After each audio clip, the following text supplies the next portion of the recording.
Australia దేశంలో ఒక అతను కొద్ది బ్రతుకు, తాగాల్సినంత తాగి తినాల్సినంత తిని 48 గంటల తర్వాత నాతో పాటు తెచ్చుకున్న నా పిస్టల్తో పేల్చుకొని చచ్చిపోదాం వద్ది బ్రతుకు, సమస్యల వలయంలో చిక్కుకున్న వద్ది జీవితం అని అనుకొని ఆస్ట్రేలియాలో ఒక హోటల్లో ఉన్నాడట. మొత్తానికి తినాల్సింది తిన్నాడు, త్రాగాల్సింది త్రాగాడు, చేయాల్సిన కార్యక్రమాలన్నీ చేశాడు. తాను పెట్టుకున్న 48 గంటల కాల వ్యవధి ఎంతసేపు ఎదురు చూసినా గడవట్లా. ఇంకొక 10 గంటలు దనంగా ఏం చేయాలో అర్థం కాక అప్రయత్నంగా డ్రా లాగాడు. ఆ డ్రాలో బైబిల్ కనపడింది. మరి ఆ బైబిల్ ఎవరు పెట్టారో తెలియదు.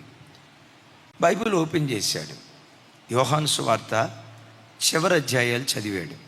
చదువుతూ అక్కడ ఆగి, నేను అనుభవించిన శ్రమల కంటే యేసుక్రీస్తు మరి భయంకరంగా శ్రమలు అనుభవించాడు కదా, ఆయన సిలువ ఘట్టం మీద నేను ఎందుకు ఒక సినిమా తీయకూడదు? యేసయ్య సిలువ శ్రమలను ప్రపంచానికి ఎందుకు తెలియచేయకూడదు? ఇంత అద్భుతంగా ఉంది కదా. ఈ సినిమా తీసిన తర్వాత ఒకవేళ చనిపోవాలనుకుంటే ఆ తర్వాత చనిపోతా.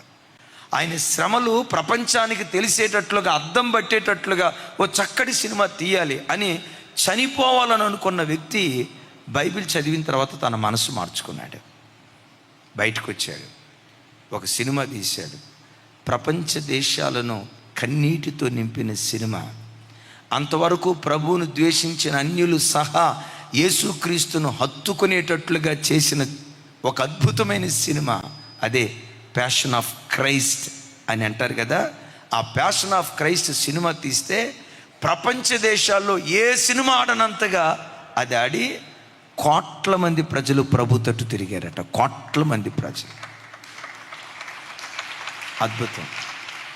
పూర్తిగా సమస్యల వలయంలో కూరుకుపోయిన ఆ వ్యక్తి ఒక్కసారి అలా లేవనెత్తబడ్డాడు. సాక్ష్యం చెప్తా ఏమన్నాడు తెలుసా? నన్ను ఎందుకు దేవుడు పుట్టించాడా అనుకున్నా. అనవసరంగా దేవుడు నన్ను పుట్టించలేదు.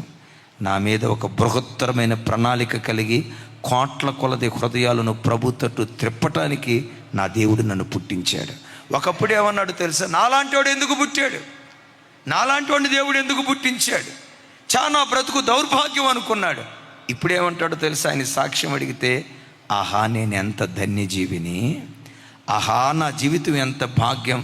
అలాంటి మాట దేవుడు నీ నోట ఉంచునుగాక. నీ లోపల దాచి ఉంచిన కృపలను దేవుడు వెలికి తీయునుగాక.